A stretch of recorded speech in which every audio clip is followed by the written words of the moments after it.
Okay, this reading is for Virgo for the week of September 17th to the 22nd. And like I said in my other videos, I do apologize for the delay. I've been juggling work, school, everything else all in one. So I do apologize for the delay in this. I will get better at this, I promise.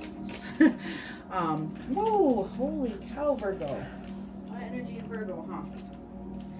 A bunch of cards fell out. However, I should take them. So try this again.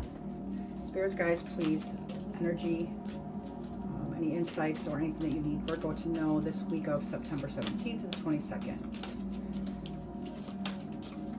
Okay, while I'm shuffling these cards to get your guys' energy into the cards, I do want to let you know that I do these readings a little bit different. I do really love the other tarot readers and everything. I noticed that a lot of them will just draw the energy of the cards and then kind of give you, okay, this is your future. I don't do that. What I actually do is I let the energy of your sign pull out the card, and then I explain to you in the details, the description, and what the actual card means in a reading, why it's there, and then you make sense of it in your own life. I'm not going to tell you what's going on in your life. That's your job. There's no way every Virgo in the world is going through the same exact thing. And like a lot of times too, I saw that the actual card was right, but their assumptions of what was actually happening was not right. So that's why I do things a little bit different. I also am very big on the major arcana being life lessons, or where we're at in our life. And then the minor arcana is the tree of life, which is basically like not so much the biggest lesson, but things that we need to know in this period and time of our life. So this is about guidance and insight into your life. I'm not going to tell you who and what is going on in your life. That's for you to decide. I'll tell you the energies and give you the description and what it means on the tree of life and everything else, and then you make sense of it, okay? Also, please don't forget to like and subscribe. Liking actually connects our energy, and this is all about energy. And subscribing, you can actually win a personal reading with me, which I go way more in depth of what's going on in your life, okay? So what I do is I do 3 of these, which means the present, what's going on in your present, something you might be overlooking, and then basically the outcome. Then I will draw messages from Spirit for you, so it's anything that they want you to know right now. And then I will do an oracle card. So this is for you, Virgos. Thank you, Spirits, guys. I'm so very grateful. One more card for our Virgos. This card's trying to come out. You see the Hermit there too, which is your energy.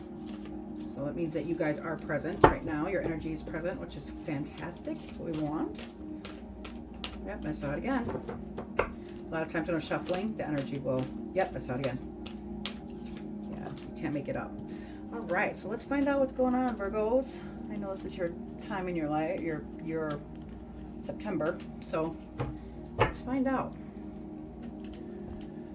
Okay, so the King of Cups. Cups, of course, represent water signs, so it's Cancer, Scorpio, Pisces. Cups are also relationships, emotions, things like that. Kings are energy of air signs, so the air signs could be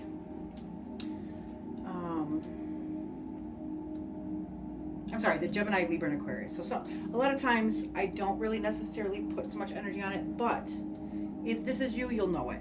If this is not you, then you'll know it's somebody in your life that is representing this card, okay? The energy that's surrounding you, or, you know, things like that. So the actual kings on the tree of life are Teferet. So like I said, the kings are ruled by the element of air. So all kings are fixed signs of the zodiac. So they know what they know. They're mature and they're not changing. So each of these wears a cap, and underneath their crown, it's like a cap of maintenance. So it represents a responsibility to others. A lot of attainment and success in the kings. So they're at their pinnacle. So the actual King of Cups represents Scorpio. Okay, so this is air and water, like I said.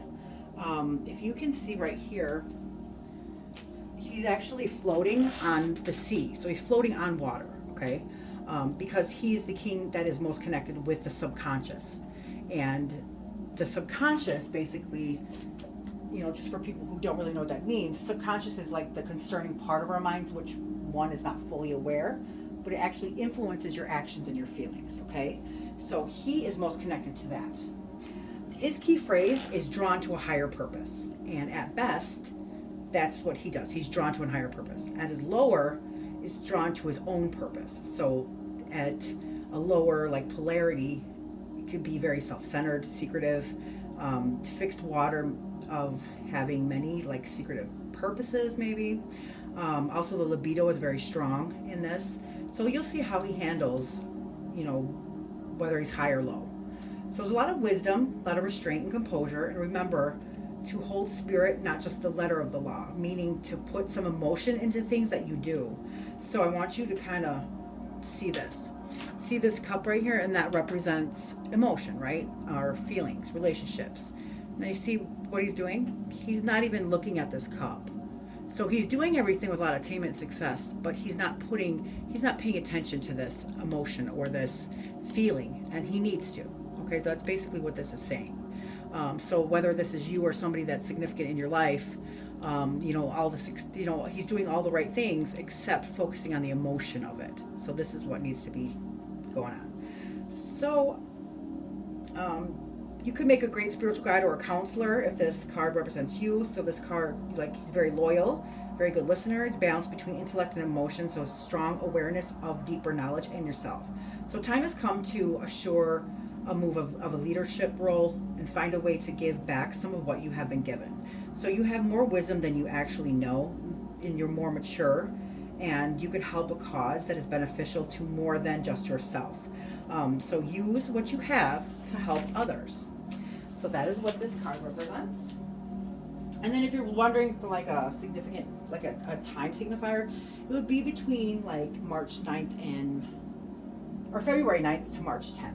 Okay, so that's what this card represents. Also, I like to kind of do this too because it helps. So the King of Cups is kind, honorable, responsible, respected, considerate, easily swayed. So the King of Cups is a male who is trusted, and in this there are no male female, but this is like a masculine energy. Okay, so he's naturally caring, and he puts the needs of others first before his. He's very trusted and respected by others. So he's a just and fair ruler, and he has earned the respect of others.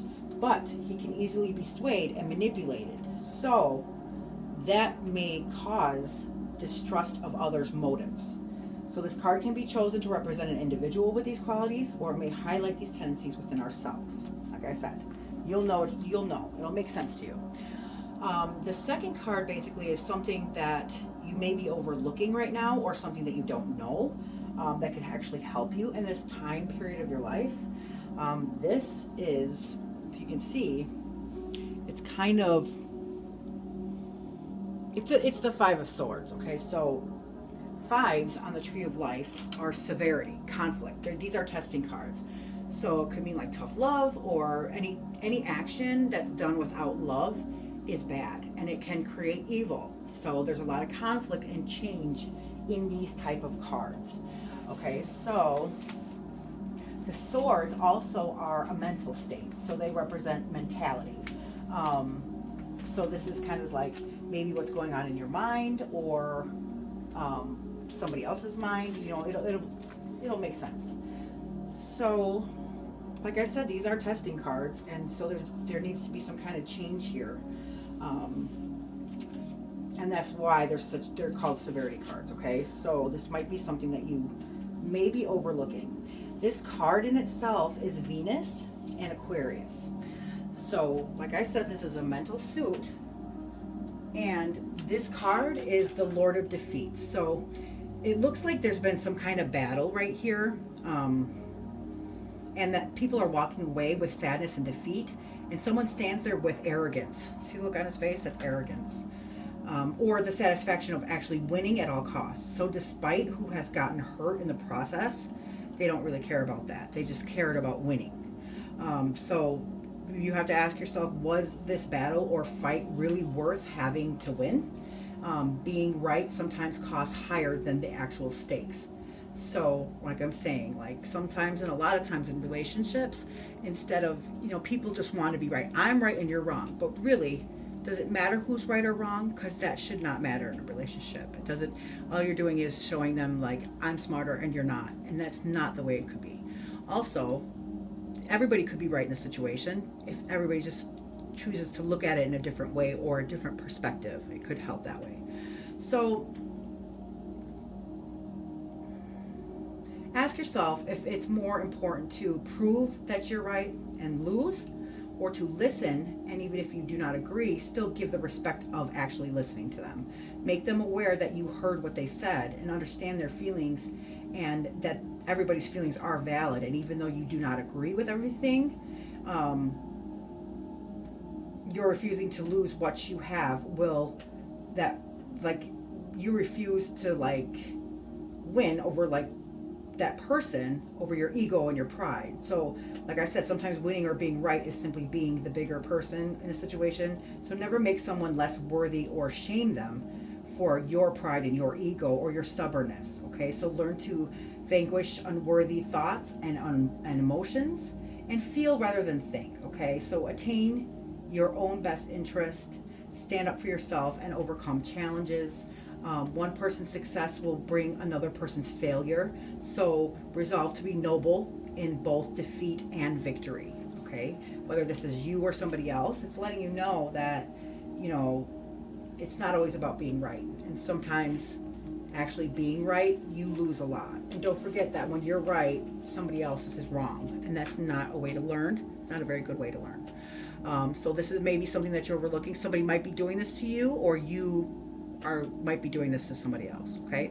The next card is the Seven of Cups. Now, sevens on the Tree of Life are illusionary success. Okay, so that means that things aren't always what they seem, and there's a lot of wisdom and understanding that need to come into the play of this card. So the sevens, I mean, if you kind of look and see, there's cups there, right? So cups represent relationships, feelings, emotions. So there's a lot of cups here. However, if you look kind of closer to them, look at what's inside those cups. It doesn't look very ideal, does it? I mean, so what they're saying is that even though that these are gifts, or maybe what you think that you're winning from this defeat is really not the prize that you expect it to be. Okay, so look at, there's a snake coming out of there. You know, like, some of the cups are good. However, they might, because it's done out of this, be not so great. Okay, so like I said, this is about illusionary success. So this is feelings. Cups are water signs, which is, of course, the Cancer, Scorpio, and Pisces.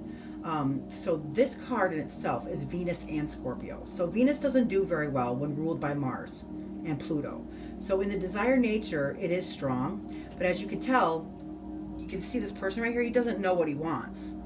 So the success is illusionary. It impacts what you might think that can make you happy, but there's no pinnacle of success. So it's an illusion to think that one thing attained will actually make you feel whole. To want and to desire is like in human nature, but you really need to determine what really makes you happy.